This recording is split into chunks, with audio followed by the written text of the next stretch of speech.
Hey guys, tonight we're stepping back, way back, to the medieval era. Imagine cobblestone streets slick with mud, the air thick with the smell of wood smoke and, well, let's just say sanitation wasn't exactly a priority. You're surrounded by folks in tunics and hose, speaking a dialect that sounds vaguely familiar but mostly confusing. And let's be honest, with the medicine they have back then, you probably won't survive this historical field trip. So, before you get comfortable, take a moment to like the video and subscribe, but only if you genuinely enjoy what I do here. And while you're at it, drop your location and local time in the comments. I always love seeing where you guys are tuning in from. Now, dim the lights, maybe turn on a fan for that soft background hum, and let's ease into tonight's journey together. You trudge along a rutted dirt path, the midday sun beating down on your woolen tunic. The air buzzes with flies and the distant sounds of farm animals. Before you, nestled in a shallow valley, lies a medieval village, a cluster of thatched roof houses, a squat stone church, and the ever-present mud. It's aromatic, to say the least. Think farmyard mixed with open sore, with a hint of wood smoke. You can hear the rhythmic clang of a blacksmith's hammer, the bleating of sheep, and the chatter of villagers bartering in the marketplace. The smell of baking bread wafts from an open doorway, momentarily masking the less pleasant odors. A gaggle of children chase a stray dog through the narrow streets, their laughter echoing between the buildings. The first thing that strikes you is the sheer density. Houses are crammed together, built of wattle and daub, their walls plastered with a mixture of mud, straw, and dung. Yes, dung. Surprisingly effective insulation, apparently. Think of it as the medieval equivalent of spray foam, only smellier. Smoke curls lazily from chimneys, adding to the general haze hanging over the village. You notice a few curious stares as you pass. You're clearly an outsider, your clothing and demeanor marking you as different. A woman with a basket of eggs eyes you suspiciously, while a group of men gathered around a dice game pause their betting to give you a once-over. You get the distinct feeling that you're being sized up. It's market day, and the village square is bustling. Farmers hawk their produce, merchants display their wares, and peddlers try to entice passers-by with trinkets and baubles. You see everything from hand-woven cloth to crudely made tools to brightly colored ribbons. The noise is almost deafening, a cacophony of voices, animal sounds, and the general hubbub of commerce. Interestingly, most trade happened locally. Long-distance trade was relatively rare for the average person, focusing on luxury goods like spices and fine textiles for the wealthy. So, don't expect to find any imported avocados at this market. Just a lot of turnips, cabbages, and the occasional questionable-looking sausage. You pass a group of villagers gathered around a well, drawing water. The water looks murky. You're pretty sure you can see things swimming in it. You decide you're not particularly thirsty. Remember that crocodile dung sunscreen from ancient Egypt? Well, medieval folks had their own, unique approaches to hygiene. Bathing was infrequent, to put it mildly. Some believed that water actually carried disease, which, ironically, wasn't entirely wrong, given the state of the water supply. The church dominates the village skyline, its stone tower a symbol of power and authority. You can hear the faint sound of chanting coming from within. Religion was, of course, central to medieval life, dictating everything from daily routines to moral codes. As you walk further into the village, you notice a small wooden cage hanging near the edge of the square. Inside, a man sits slumped, looking dejected.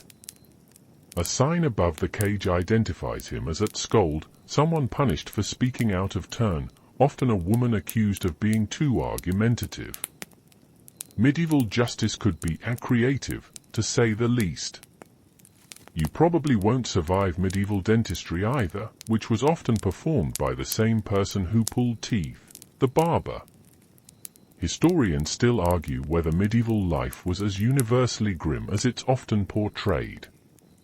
Some argue that it was a time of hardship and suffering, while others point to evidence of vibrant community life and cultural achievements.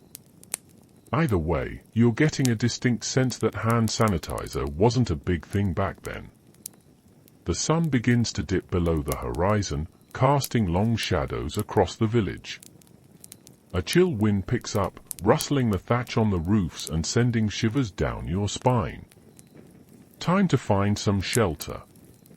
Fortunately, you spot a sign swinging creakily above a nearby building, the Drunken Dragon. A tavern. Perfect. You push open the heavy wooden door and step inside.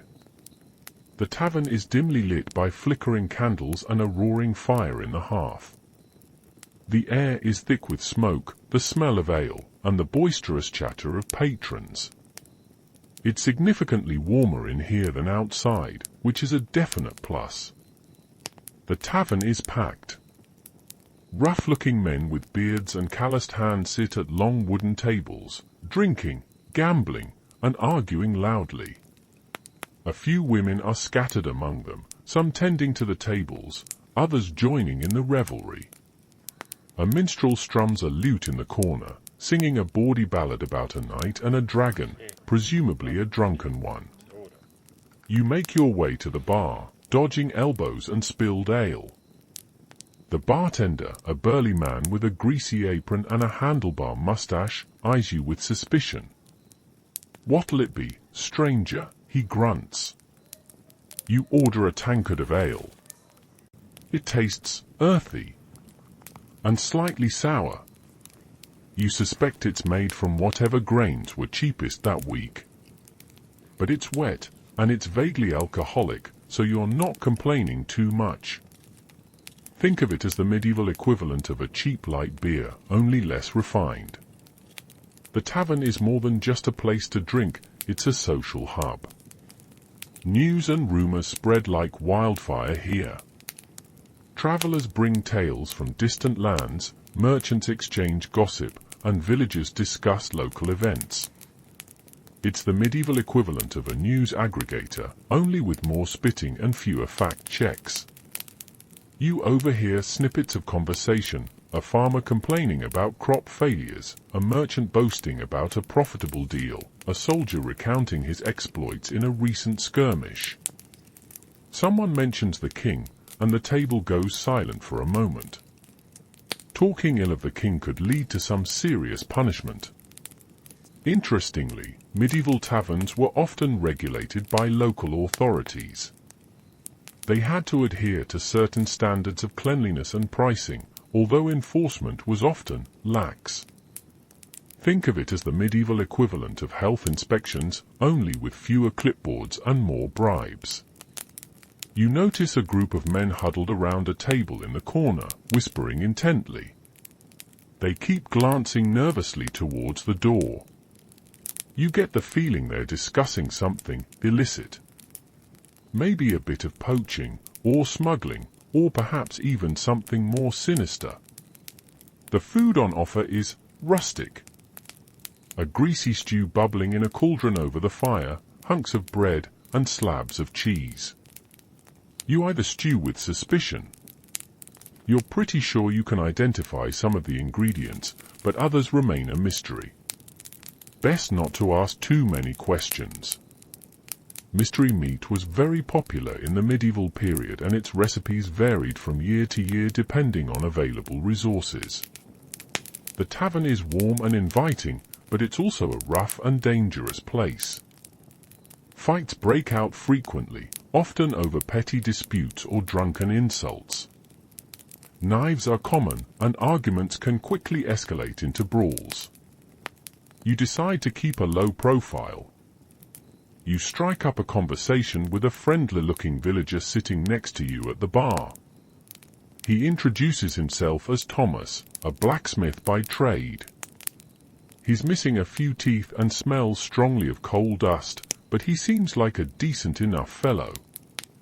He tells you about his family, his work, and the challenges of living in the village. As the night wears on, the tavern becomes more crowded and more raucous. The minstrel plays louder, the drinkers sing louder, and the air grows thicker with smoke and the smell of unwashed bodies. You start to feel a bit dizzy. You learn that the local lord levies high taxes. This was the time of the feudal system where lords held the land and the peasants were bound to it. They lived on the land and had to provide the lord with goods and services. Historians still argue about the role of taverns in medieval society. Were they simply places of entertainment and relaxation, or did they also serve as important centers of communication and social cohesion? Whatever their role, they were definitely a central part of village life. The drunken dragon is definitely preferable to sleeping out in the cold. The night wears on, and the revelry in the tavern shows no sign of slowing down. Thomas, the blacksmith, has had a bit too much ale and is now slurring his words and telling increasingly tall tales about his exploits with mythical creatures. You politely nod along, trying to look interested. Suddenly, the tavern door bursts open, and a man stumbles in, gasping for breath. He's clearly terrified. He's babbling about death and sickness. His words are disjointed and frantic, but you manage to piece together the gist of his message: a terrible plague is spreading. The Black Death. A hush falls over the tavern. The music stops, the laughter dies down, and all eyes turn to the messenger. The air becomes thick with tension. You can almost feel the collective fear gripping the room. He babbles about swollen glands, fever, and death. Those are, unfortunately, common symptoms of the bubonic plague, spread by fleas on rats. And medieval villages were absolutely teeming with both. The news spreads through the tavern like a ripple effect. Some patrons dismiss it as drunken rambling, others react with disbelief, but most are visibly shaken. You can see the fear in their eyes. The bartender, normally a gruff and stoic figure, looks pale. He grabs a bottle of strong liquor and takes a long swig. You can't blame him. Thomas, the blacksmith, sobers up instantly. He crosses himself and begins to mutter prayers under his breath. Even the most hardened drinkers are spooked. The plague, of course, wasn't new to Europe. There had been outbreaks before, but this one was different. This one was particularly virulent and deadly. The news isn't good. Interestingly, the Black Death is thought to have originated in Central Asia and spread along trade routes to Europe.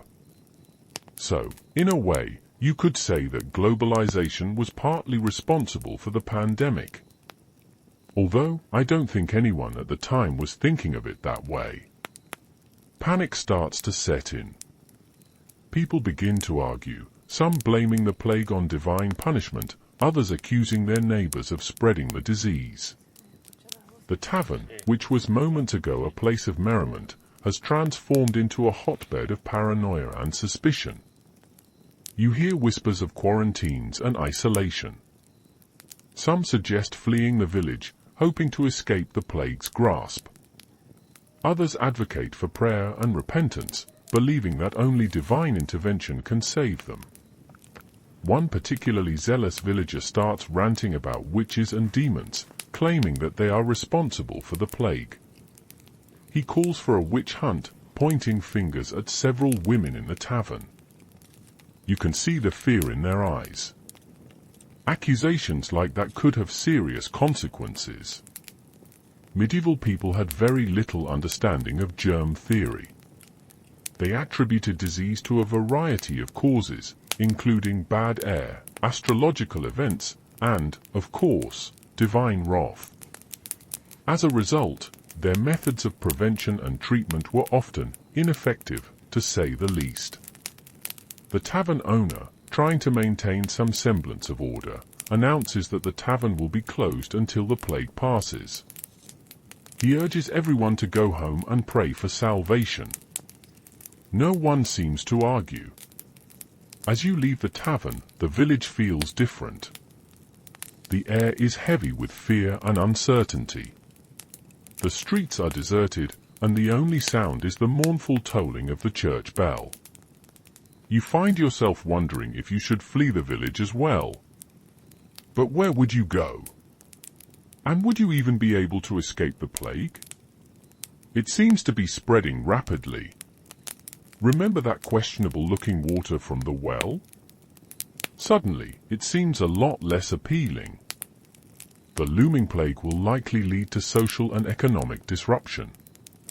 As people die or flee, fields will go uncultivated, trade will grind to a halt, and the social fabric of the village will begin to unravel. Historians still debate the long-term effects of the Black Death on European society.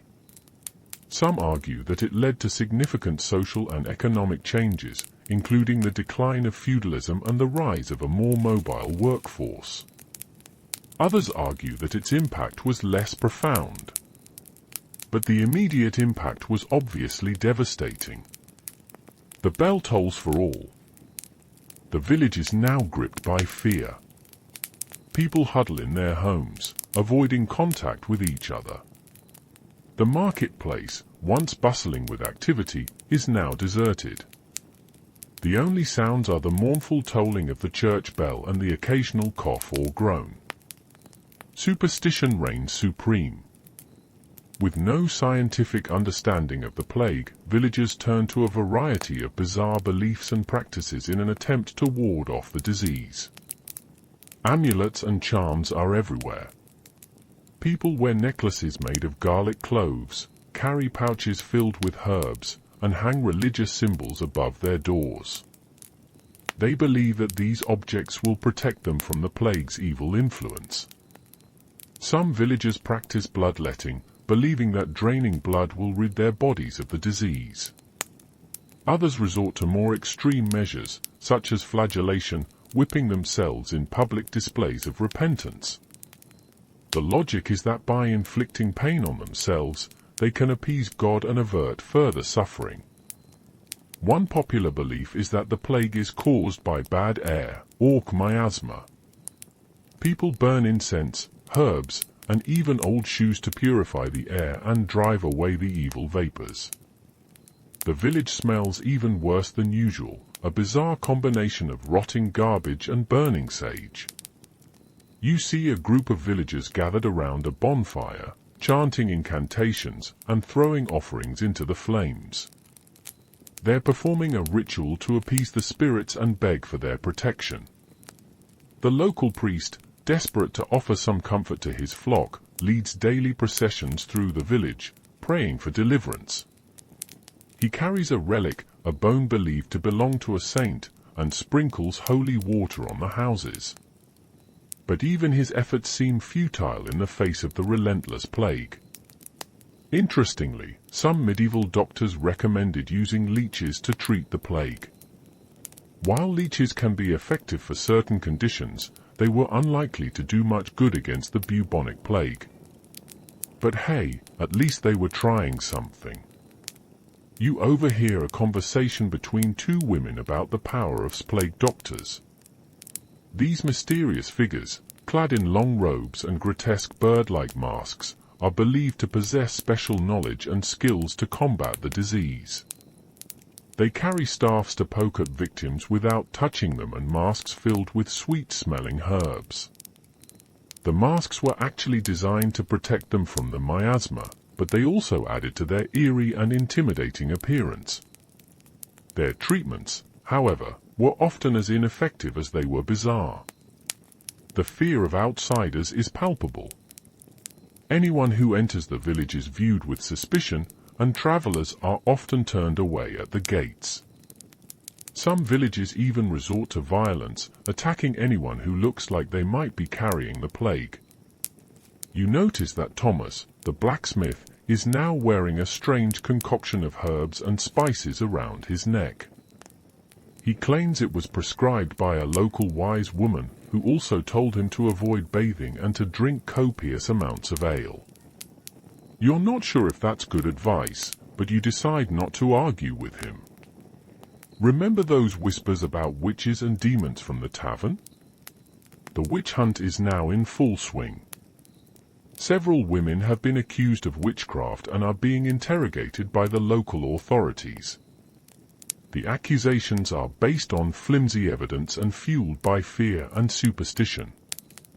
The idea that cats caused the plague was a common misconception, leading to mass cat killings. Ironically, this only made the problem worse, as cats helped to control the rat population, which spread the disease. Historians still debate the extent to which superstition influenced medieval responses to the plague. Some argue that it played a significant role, leading to misguided and ineffective treatments. Others argue that it was simply a reflection of the limited knowledge and resources available at the time. Either way, it's clear that fear and desperation drove people to embrace even the most outlandish beliefs. You realize that in this environment, you're just as likely to be accused of witchcraft as anyone else. You resolve to keep a low profile and avoid drawing attention to yourself. Survival in this time feels extremely difficult. Despite your best efforts to remain inconspicuous, you develop a persistent cough. It's probably just a cold, but in the current climate, any sign of illness is cause for alarm. You decide to seek medical attention. The village doesn't have a proper doctor, but it does have a barber surgeon. He's the closest thing to a medical professional in town, and you're desperate for some reassurance. You find him in his shop, a small, dimly lit room filled with an assortment of gruesome-looking tools, knives, saws, pliers, and a collection of rusty lancets. The air is thick with the smell of blood and antiseptic. He's also got an assistant holding him an ale. The barber surgeon is a wiry man with a blood-stained apron and a handlebar mustache. He eyes you with a mixture of curiosity and suspicion. "What ails you, stranger?" he asks, his voice raspy from years of breathing in dust and smoke. You explain your symptoms, trying to downplay the severity of your cough. You emphasize that it's probably just a minor ailment. He examines you briefly, poking and prodding your chest with his calloused fingers. He listens to your breathing with a stethoscope made of wood. His diagnosis is vague. He declares that you have an imbalance of humors. According to medieval medical theory, the body is governed by 4 humors: blood, phlegm, yellow bile, and black bile. Illness is believed to be caused by an imbalance of these humors. The barber surgeon's job is to restore the balance. His recommended treatment: bloodletting. He insists that draining some blood will help to restore the balance of your humors and cure your cough. You're not entirely convinced, but you're also afraid to argue. He seats you in a chair and ties a tourniquet around your arm. He then selects a lancet from his collection, a small, sharp blade, and prepares to make the incision. You try not to look. He slices your arm open, and blood begins to flow. He collects the blood in a bowl, carefully measuring the amount. He seems to be enjoying this a little too much. Interestingly, bloodletting was a common practice in medieval medicine, dating back to ancient times. It was used to treat a wide variety of ailments, from headaches to fevers to the plague. Of course, it was rarely effective, and often did more harm than good. As he drains your blood, the barber surgeon regales you with stories of his other patients. He describes in graphic detail the various wounds and ailments he has treated, including amputations, skull fractures, and gruesome infections. You start to feel a bit queasy. He also offers to pull a tooth for you for a few extra coins. He then applies a poultice to the incision, a mixture of herbs and spices that smells vaguely unpleasant. He assures you that it will help to prevent infection. You hope he's right. You pay him for his services and leave the shop, feeling slightly weaker and significantly more apprehensive. You're not sure if the bloodletting has helped, but you definitely feel like you've been through an ordeal. Remember that questionable stew from the tavern? You're suddenly glad you didn't try it. As you walk back to your lodgings, you notice a sign advertising the barber surgeon's other services: tooth extraction, wound dressing, and surgery. You shudder to think what medieval surgery must have been like. The barber surgeon's profession was a unique combination of medical practice and manual labor. They not only treated illnesses and injuries but also performed haircuts, shaves, and other personal services. They were the ultimate one-stop shop for medieval healthcare. Historians still debate the effectiveness of medieval medical practices.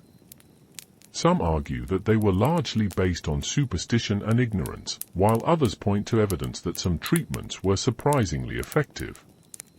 Either way, it's clear that medieval medicine was a far cry from modern healthcare. You resolve to take better care of yourself and avoid any further encounters with the barber surgeon. You suspect that your chances of survival are higher if you just stay away from him. Feeling slightly drained, literally, from your encounter with the barber surgeon, you realize you're hungry. The bloodletting has left you with a bit of an appetite, and you haven't eaten a proper meal in days. Time to explore the culinary delights, or lack thereof, of the medieval village. You wander through the marketplace, eyeing the various food stalls. The selection is limited. Lots of grains, vegetables, and some questionable-looking meat. Fresh fruit is scarce, and spices are a luxury. The staple food of the medieval peasant was bread. Coarse, dark bread made from rye or barley. It was often stale, moldy, and filled with grit. But it was cheap and filling, and it provided the bulk of their calories. You spot a stall selling porridge, a thick, bland gruel made from oats or barley. It doesn't look particularly appetizing, but it's probably the safest option. You order a bowl. The porridge is served in a wooden bowl, and you eat it with a wooden spoon. It's tasteless and gritty, but it fills your stomach. You try to imagine adding some sugar or fruit, but those are luxuries you can't afford. Interestingly, medieval peasants often ate from communal bowls, sharing their food with their families or neighbors. Individual plates and cutlery were a luxury reserved for the wealthy. So, you're basically having a family meal with strangers. Meat was a rare treat for most medieval peasants. They might occasionally eat pork or poultry, but beef was a luxury reserved for the wealthy. Hunting was restricted to the nobility, so poaching was a risky but sometimes necessary way to supplement their diet. You see a butcher selling sausages. They look questionable. You're not entirely sure what kind of meat they're made from, and you suspect that they contain a generous helping of filler. You decide to pass. Remember that mystery meat from the tavern? It sounds like that sausage is its distant cousin. Vegetables were a staple of the medieval diet, but the selection was limited to what could be grown locally. Cabbage, turnips, onions, and beans were common. Potatoes, tomatoes, and corn were still unknown in Europe. You spot a woman selling cheese. It looks hard and crumbly, and it smells pungent. You're not sure if it's safe to eat, but you're feeling adventurous. You buy a small piece. The cheese is surprisingly flavorful, if a bit strong. It's probably made from sheep's milk or goat's milk. You imagine pairing it with a glass of wine, but wine is another luxury you can't afford. Interestingly, medieval cheese was often used as currency. It could be traded for goods or services, or even used to pay taxes. So, your cheese is basically a medieval Bitcoin. You see a baker selling pies. They look delicious, but you're wary of the filling. You've heard stories of bakers using all sorts of strange ingredients in their pies, including meat scraps, spoiled vegetables, and even rats. The 4 and 20 blackbird's pie from the nursery rhyme sounds almost reasonable by comparison. Ale and beer were the most common drinks in medieval Europe. Water was often contaminated, so people preferred to drink fermented beverages. Ale was made from barley and flavored with herbs, while beer was made from hops. You spot a vendor selling ale. You order a tankard. It tastes slightly better than the ale you had in the tavern, but it's still a bit rough around the edges. You suspect it's made from whatever grains were cheapest that week. Remember Thomas, the blacksmith? He'd probably be enjoying that ale. Historians still debate the nutritional value of the medieval diet. Some argue that it was deficient in vitamins and minerals, leading to widespread malnutrition. Others argue that it was surprisingly healthy, providing enough calories and nutrients to sustain a physically demanding lifestyle. Either way, it's clear that medieval people had a very different relationship with food than we do today. You finish your porridge and your cheese, feeling slightly more satisfied.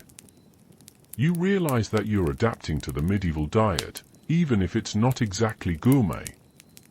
You resolve to be grateful for whatever food you can find, and to avoid thinking too much about the ingredients.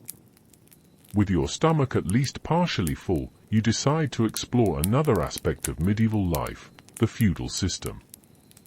You've heard rumors that the local lord is holding court today, and you decide to pay him a visit. The lord's manor is located on a hill overlooking the village. It's a fortified structure, surrounded by a moat and a high stone wall. It's not exactly a castle, but it's definitely more impressive than the surrounding houses. You approach the gate and are greeted by a guard, clad in chainmail and armed with a spear. He eyes you suspiciously. "State your business, stranger," he demands. You explain that you're a traveler and that you're interested in seeing the Lord. He seems skeptical, but he eventually agrees to let you in. You pass through the gate and enter the manor grounds. The courtyard is bustling with activity. Servants are running errands, soldiers are drilling, and farmers are delivering goods. You make your way to the Great Hall, a large room where the Lord holds court. The room is filled with people, nobles, knights, peasants, and various hangers-on. The air is thick with the smell of sweat, smoke, and unwashed bodies. The Lord is sitting on a raised platform at the far end of the hall. He's a portly man with a red face and a crown on his head. He's surrounded by his advisors and guards. He looks down at his subjects. He's wearing fine clothes and rings. The Lord is hearing disputes and dispensing justice. Farmers are complaining about taxes, merchants are accusing each other of fraud, and peasants are begging for mercy. The Lord listens patiently to each case, rendering judgments and imposing punishments. You watch as the Lord sentences a thief to be whipped, a poacher to be imprisoned, and a rebellious peasant to be fined. His justice is swift and harsh. Interestingly, the Lord's power was based on his control of the land. He owned all the land in the surrounding area, and the peasants who lived on it were his tenants. They were required to work his land and pay him taxes in exchange for protection. This was the basis of the feudal system. You notice that the Lord is constantly surrounded by his knights. They're his personal bodyguards and enforcers. They're also the most skilled warriors in the area. One knight's armor is extremely polished. The Lord invites you to dine with him. You overhear a conversation between two nobles about the king. They're discussing the king's latest decrees and his plans for war. They seem both respectful and wary of the king's power. Remember the whispers in the tavern? Criticizing the king was a dangerous game. The Lord's Manor is a microcosm of medieval society. It's a place of power, wealth, and privilege, but it's also a place of inequality, oppression, and injustice. You realize that the feudal system is a complex and hierarchical structure, with the lord at the top and the peasants at the bottom. There's very little social mobility, and people are largely defined by their birth. Historians still debate the merits and demerits of the feudal system.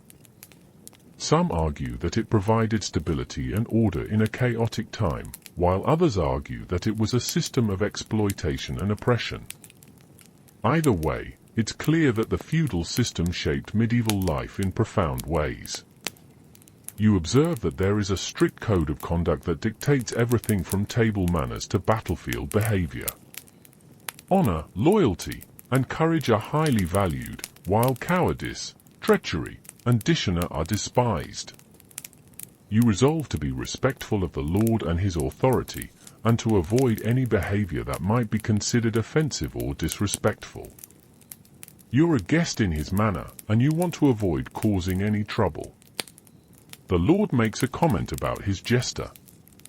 After your visit to the Lord's Manor, you decide to experience another side of medieval life, the daily grind of the peasant. You want to see what it's like to toil in the fields, toiling away from sunrise to sunset. You approach a local farmer and offer to help him with his work. He's initially skeptical, but he eventually agrees to let you join him. He probably needs all the extra hands he can get. The farmer's name is John, and he's a weathered man with calloused hands and a sun-beaten face. He's wearing a simple tunic and trousers, and his feet are bare. He looks exhausted. John leads you to his field, a small plot of land that he cultivates with his family. The field is filled with crops, wheat, barley, and oats. The sun is beating down mercilessly, and the air is thick with dust. Your task is to help John harvest the wheat. You're given a sickle, a curved blade used to cut the stalks of grain. It's back-breaking work. You have to bend over for hours on end, swinging the sickle and gathering the wheat into bundles. The work is monotonous and physically demanding. Your back aches, your hands are blistered, and your sweat is pouring down your face. You quickly realize that peasant life is not for the faint of heart. John, however, seems unfazed by the hardship. He's been doing this work his entire life, and he's used to the pain. He works steadily and efficiently, barely breaking a sweat. Interestingly, medieval peasants relied heavily on animal power to help them with their work. Oxen and horses were used to pull plows, carts, and other heavy equipment. But animals were expensive to maintain, so many peasants had to rely on their own muscle power. You notice that John's family is also working in the field. His wife, Mary, is gathering the wheat into sheaves, while his children are scaring away birds and other pests. It's a family affair. Mary tells you she loves making her own cheeses. The farmer's life was governed by the seasons. Spring was the time for planting, summer was the time for tending the crops, autumn was the time for harvesting, and winter was the time for surviving. You learn that John is required to give a portion of his harvest to the Lord as taxes. He also has to perform labor services for the Lord, working on his land for a certain number of days each year. It's a heavy burden, and it leaves him with very little for himself. Remember the Lord and his knights? Their comfortable lifestyle is built on the backs of peasants like John. You take a break for lunch. John and his family share their meager meal with you, a piece of bread, some cheese, and a small amount of ale. It's not much, but it's enough to keep you going. Interestingly, medieval peasants often supplemented their diet with wild foods, such as berries, nuts, and mushrooms. They also hunted small game, although poaching was strictly forbidden by the Lord. You spend the rest of the day working in the field. As the sun begins to set, you're exhausted, but you also feel a sense of accomplishment. You've helped John and his family bring in their harvest. You realize that medieval peasants were incredibly resilient and resourceful. They faced constant hardship and adversity, but they persevered.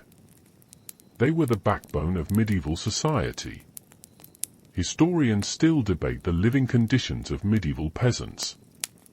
Some argue that they were impoverished and oppressed, while others argue that they had a decent standard of living, given the limitations of the time.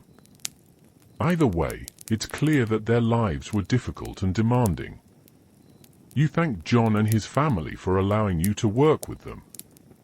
You bid them farewell and head back to the village, feeling a newfound respect for the hard work and dedication of medieval peasants.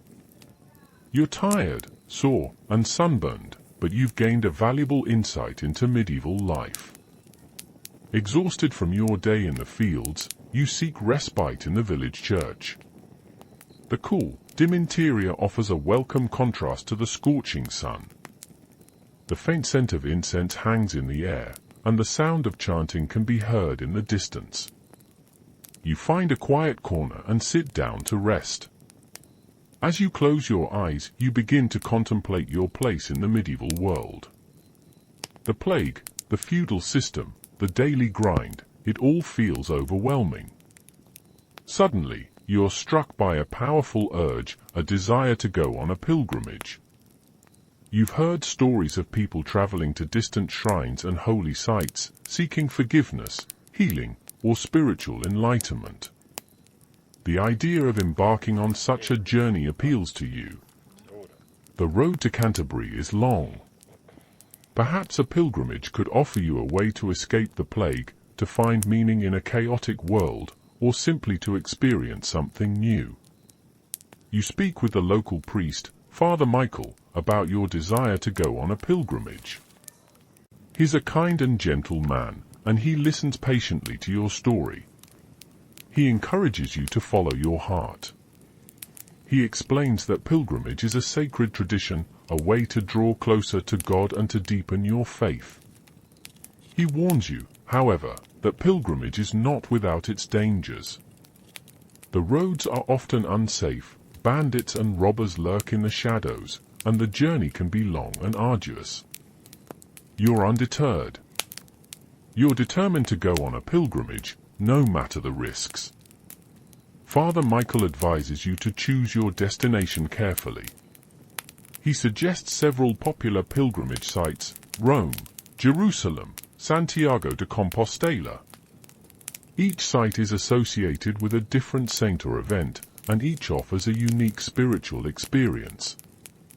You learn that the most popular destination for English pilgrims was Canterbury Cathedral, the site of the martyrdom of Thomas Becket, the Archbishop of Canterbury.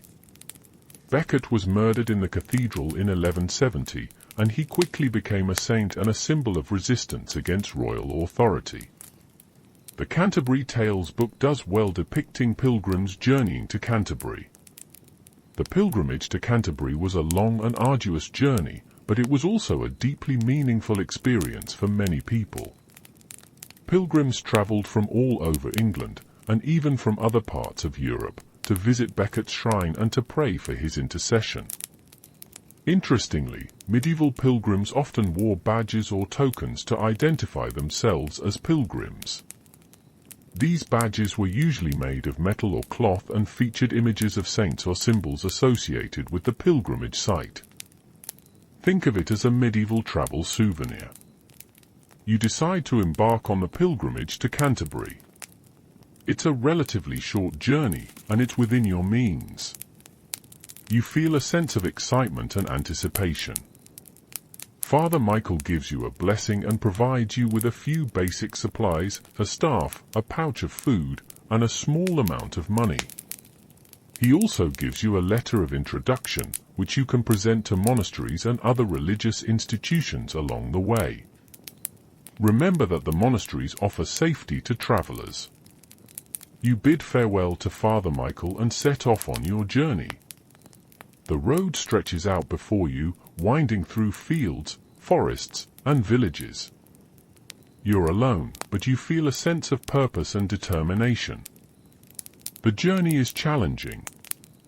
You walk for miles each day, your feet aching and your body exhausted. You sleep in barns, ditches, and the occasional monastery. You beg for food and water. But you also meet interesting people along the way, fellow pilgrims, traveling merchants, wandering minstrels, and even the occasional knight. You share stories, songs, and prayers. Historians still debate the motivations of medieval pilgrims. Some argue that they were primarily motivated by religious faith, while others argue that they were also seeking adventure, social interaction, or economic opportunities. Either way, it's clear that pilgrimage was a complex and multifaceted phenomenon. The plague is always looming in the background. You hear stories of villages being decimated by the disease, and you see signs of death and suffering along the road. You pray that you'll be spared. As you continue your journey, you begin to feel a sense of transformation. The hardships and challenges of the road are stripping away your old habits and beliefs, and you're starting to see the world in a new light. You trudge along the dusty road, the sun beating down on your back. The pilgrimage to Canterbury is proving to be more challenging than you anticipated. Your feet are blistered, your stomach is empty, and your spirits are flagging. As you round a bend in the road, you see a group of men blocking your path. They're armed with swords, axes, and bows, and they look decidedly unfriendly. Bandits! Your heart leaps into your throat. You've heard stories of highwaymen preying on travelers, robbing them of their possessions and even killing them. You realize that your pilgrimage has just taken a dangerous turn. The bandits surround you, their eyes glinting with malice. They demand that you hand over your money and valuables. You're terrified, but you try to remain calm. You explain that you're a pilgrim and that you have very little money. You plead with them to let you pass. The bandits are unmoved. They laugh at your pleas and threaten you with their weapons. One of the bandits, a burly man with a scar across his face, steps forward. He grabs your staff and snaps it in two. He then reaches into your pouch and pulls out your meager supply of food. He devours it in front of you, smirking. You're outraged, but you know that resistance is futile. You're outnumbered and outgunned. You decide to cooperate with the bandits, hoping to avoid any bloodshed. You hand over your remaining money, a few coins that you've been saving for emergencies. The bandits snatch the coins and count them greedily. They don't seem satisfied. They demand that you give them more. You explain that you have nothing else to give. You're telling the truth, but they don't believe you. They search you roughly, tearing your clothes and rummaging through your belongings. They find nothing of value.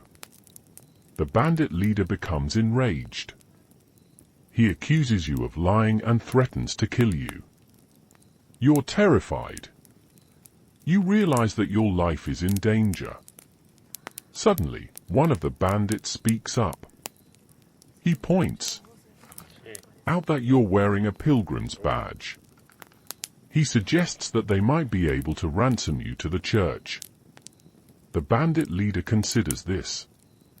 He agrees that it's worth a try. They tie your hands and feet and lead you away from the road, into the forest. You're being taken captive. You spend the next few days as a prisoner of the bandits.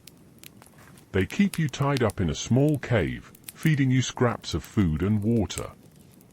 They treat you cruelly, mocking you and threatening you with violence. You learn that the bandits are a ruthless gang of outlaws who have been terrorizing the countryside for years. They rob travelers, raid villages, and even murder people for sport. Interestingly, medieval bandits were often social outcasts, men who had been driven to crime by poverty, injustice, or personal tragedy. They were often romanticized in popular culture as rebels or freedom fighters. Think of them as the medieval equivalent of anti-heroes. One of the women captured with you is a weaver who knows the village. You overhear the bandits discussing their plans. They're planning to raid a nearby monastery, hoping to steal its treasures. You realize that you have to escape. You can't let the bandits harm the monks and steal their property. You wait for an opportunity. One night, when the bandits are asleep, you manage to loosen your bonds. You slip out of the cave and flee into the forest. Remember the letter of introduction from Father Michael? That could come in handy if you can find another monastery. Historians still debate the prevalence of banditry in medieval Europe. Some argue that it was a widespread problem, while others argue that it was relatively rare. Either way, it's clear that bandits posed a significant threat to travelers and villagers. You run through the forest, stumbling and falling. The bandits wake up and give chase. You manage to evade them, hiding in the underbrush and scrambling up trees. You eventually lose them in the darkness. You're free, but you're lost and alone. You have no food, no water, and no weapons. You don't know where you are or how to get back to the road. Lost and disoriented, you stumble through the forest, your clothes torn and your body aching. Hunger gnaws at your stomach, and thirst parches your throat. The sun begins to rise, casting long shadows through the trees. You desperately need help. As you continue your aimless wandering, you spot a stone wall in the distance. Hope flickers in your chest. It must be a monastery. You approach the wall cautiously. A large wooden gate blocks your path. You hesitate for a moment, unsure whether to knock. You decide to take a chance. You raise your hand and knock on the gate. After a long pause, a small window opens in the gate. A monk peers out at you, his eyes filled with suspicion. "Who are you and what do you want?" he asks gruffly. You explain your situation, telling him about your pilgrimage, your capture by bandits, and your escape. You beg him to give you shelter and assistance. The monk listens patiently to your story. He seems skeptical, but he eventually agrees to open the gate. You enter the monastery grounds. The air is peaceful and serene. The sound of chanting can be heard in the distance. The monastery is a self-sufficient community with its own fields, gardens, and workshops. The monks live a simple life of prayer, work, and study. The monks lead you to the abbot, the head of the monastery. The abbot is a wise and compassionate man. He listens to your story and offers you his sympathy. He welcomes you to the monastery and offers you food, water, and a place to rest. He assures you that you're safe within the monastery walls. You learn that the monastery is dedicated to Saint Benedict, the founder of the Benedictine order. The monks follow the rule of Saint Benedict, a set of guidelines for monastic life. The rule emphasizes prayer, work, obedience, and humility. The monks spend their days praying, reading, writing, and performing manual labor. Interestingly, medieval monasteries were centers of learning and culture. The monks preserved ancient texts, copied manuscripts, and educated the local population. They also developed new technologies and agricultural techniques. The monastery library is large and well-stocked. The shelves are filled with books on theology, philosophy, history, and science. You're impressed by the monks' dedication to knowledge. The monks' wine cellar is also well-stocked. You spend several days at the monastery, recovering from your ordeal. You attend Mass, participate in the daily routines, and talk with the monks. You find solace and comfort in their company. You learn that the monks are deeply concerned about the plague that's ravaging the countryside. They're providing aid to the sick and the poor, and they're praying for an end to the epidemic. Remember the village gripped by fear? The monks represent a beacon of hope in a time of darkness. One of the monks, Brother Thomas, is a skilled herbalist. He tends to the monastery's garden and prepares medicines from herbs and plants. He offers to treat your blisters and other ailments. You learn about the medicinal properties of various herbs. You realize that medieval monks possessed a vast knowledge of natural remedies. Historians still debate the role of monasteries in medieval society. Some argue that they were havens of piety and learning, while others argue that they were wealthy and corrupt institutions that exploited the local population. Either way, it's clear that monasteries played a significant role in shaping medieval life. As you prepare to leave the monastery, the abbot gives you a blessing and offers you some advice. He encourages you to continue your pilgrimage, but he warns you to be careful and to trust in God. He gives you a map showing safe routes you can take to Canterbury. You thank the abbot and the monks for their hospitality. You bid them farewell and set off on your journey once again. Refreshed and revitalized by your stay at the monastery, you resume your pilgrimage towards Canterbury. The map provided by the abbot proves invaluable, guiding you through winding paths and avoiding dangerous areas. As you travel, you notice a peculiar tower rising from a nearby forest.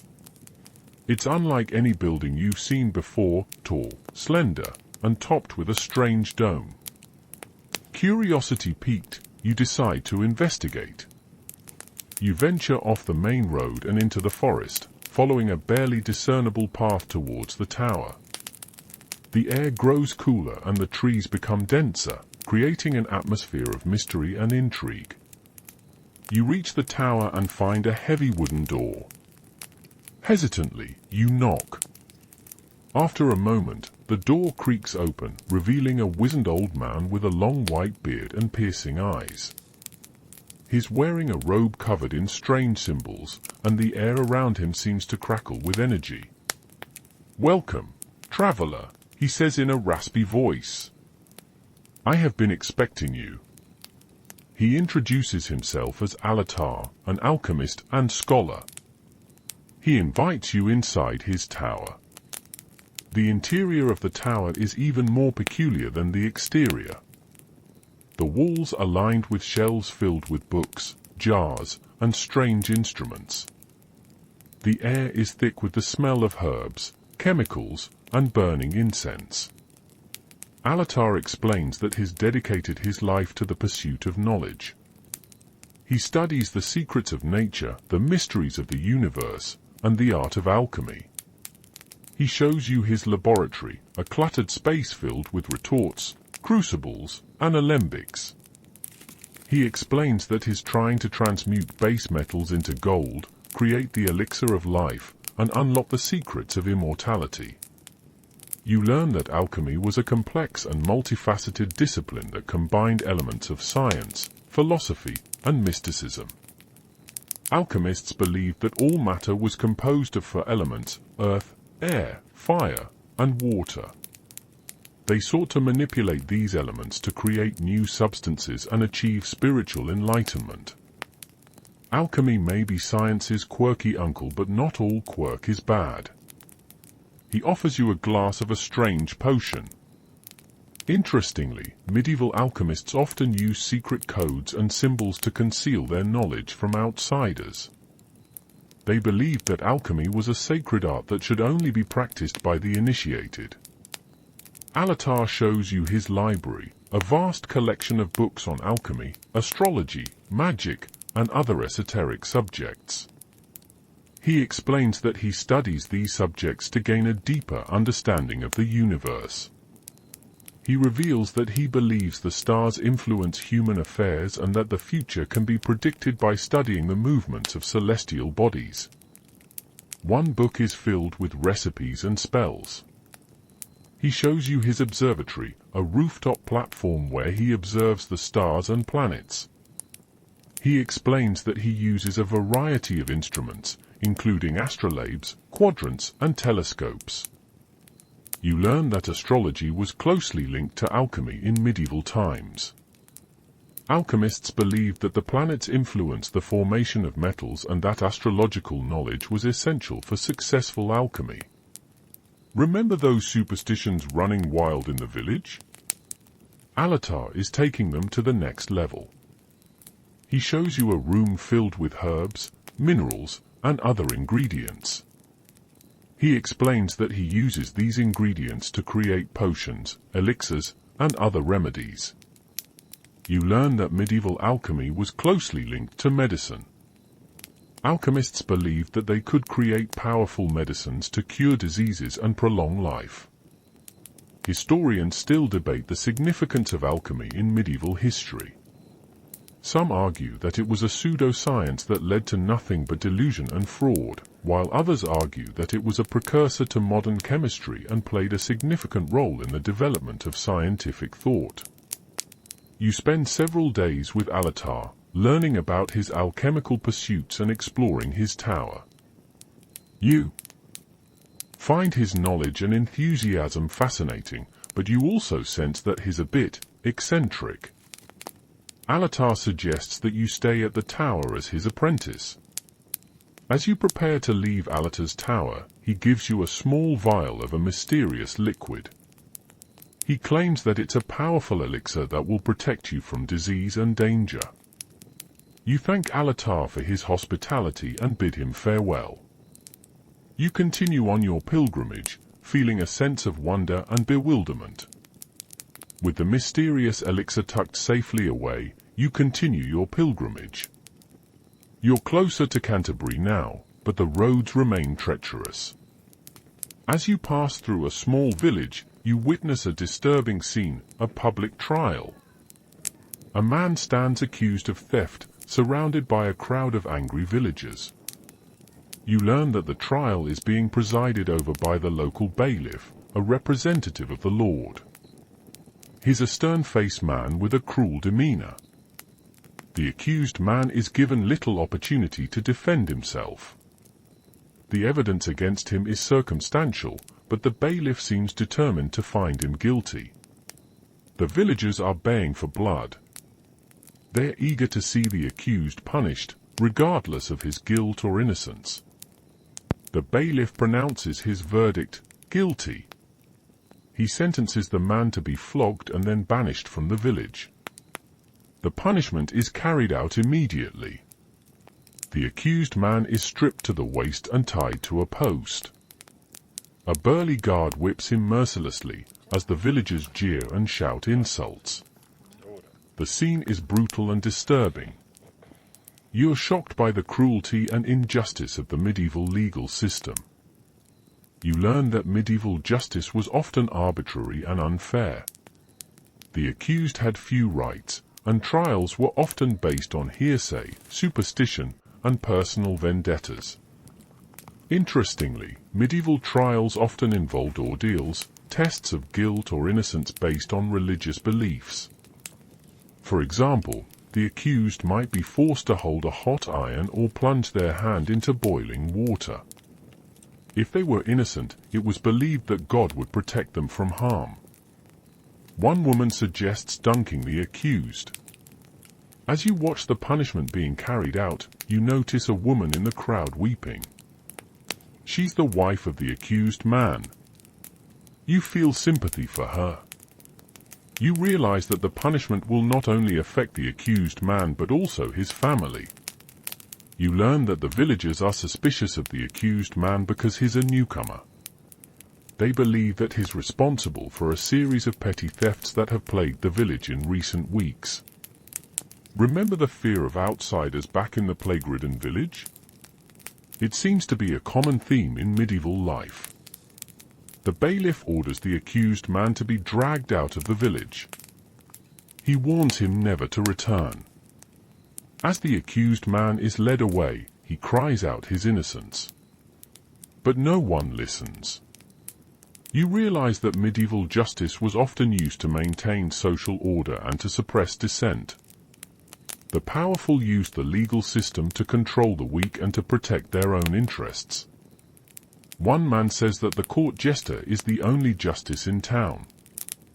Historians still debate the fairness of the medieval legal system. Some argue that it was a brutal and unjust system that violated basic human rights, while others argue that it was necessary to maintain order in a violent and chaotic society. You witness another form of punishment, the stocks. A woman is sitting in the stocks, her head and hands locked in place. She's being punished for gossiping and spreading rumors. The villagers are pelting her with rotten vegetables and insults. She looks ashamed and humiliated.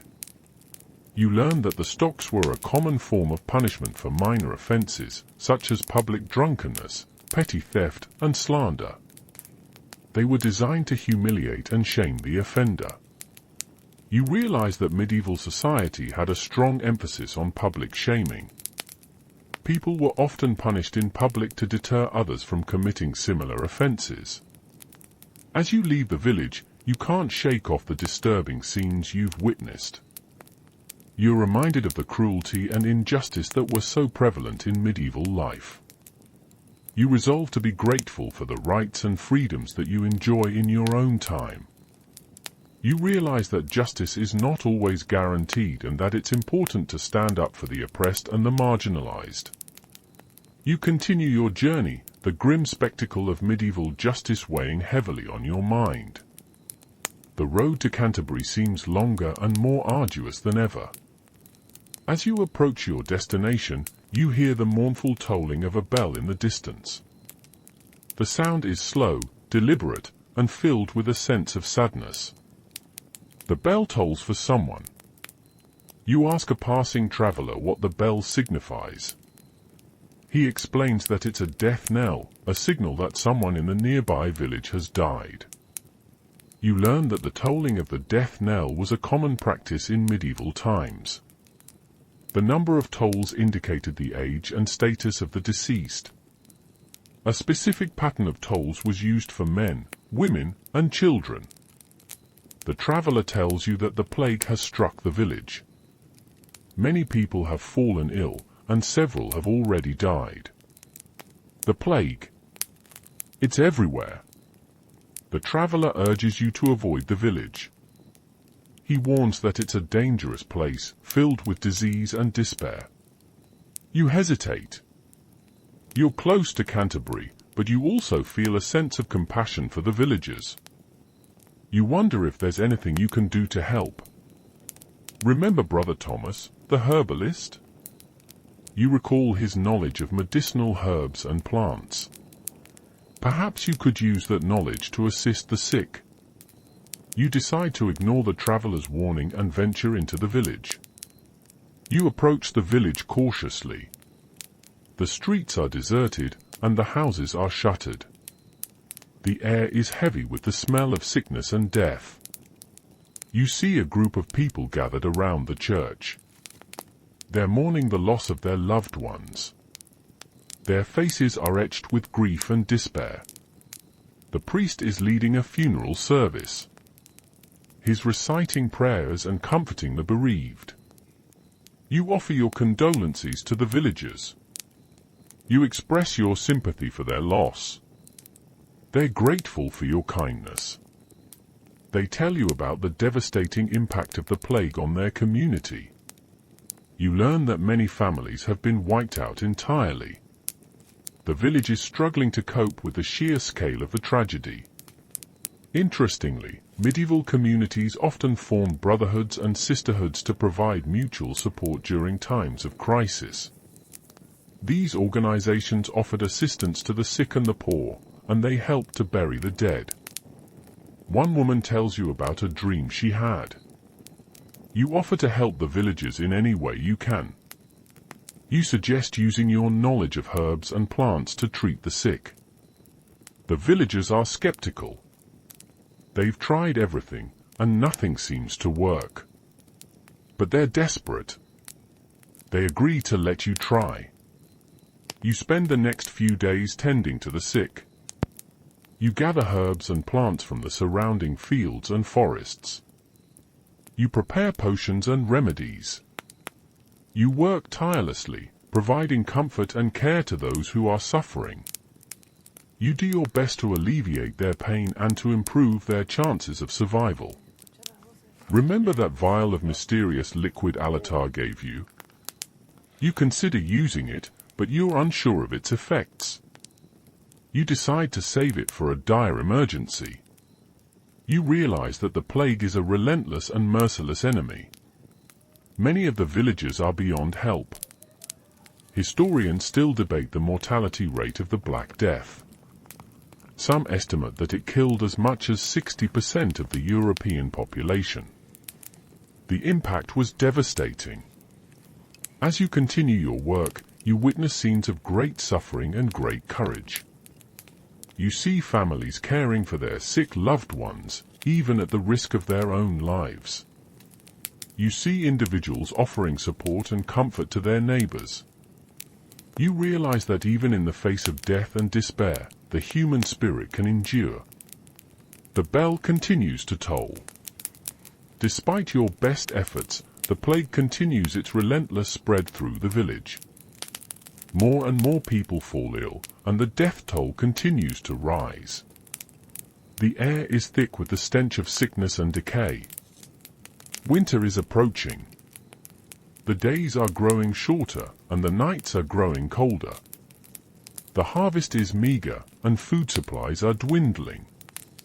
You realize that the villagers are facing a double threat, the plague and the impending winter. Survival will be a struggle. You help the villagers prepare for the winter. You assist them in gathering firewood, storing food, and repairing their homes. You learn that medieval peasants relied on a variety of strategies to survive the winter. They stored food in underground cellars, insulated their homes with straw and mud, and huddled together for warmth.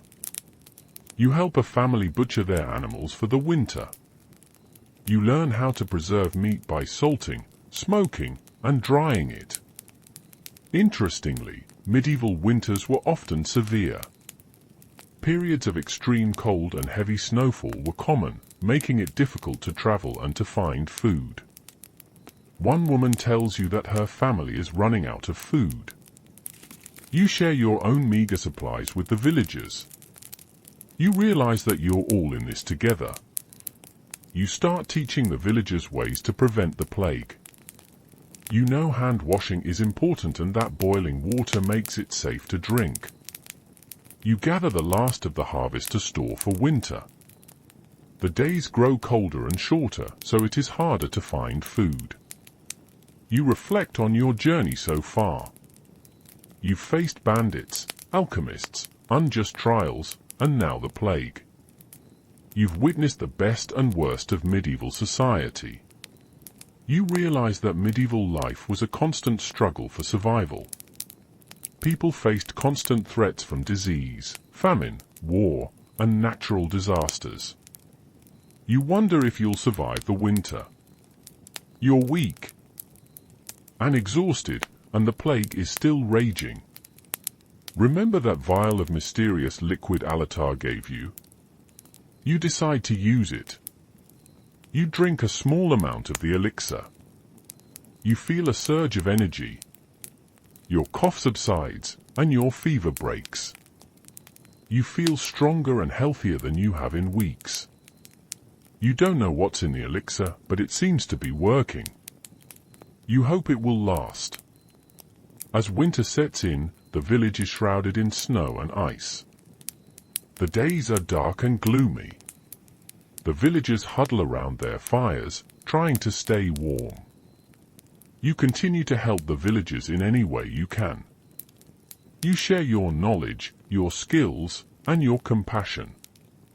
You realize that even in the darkest of times, there is always hope. The human spirit can endure.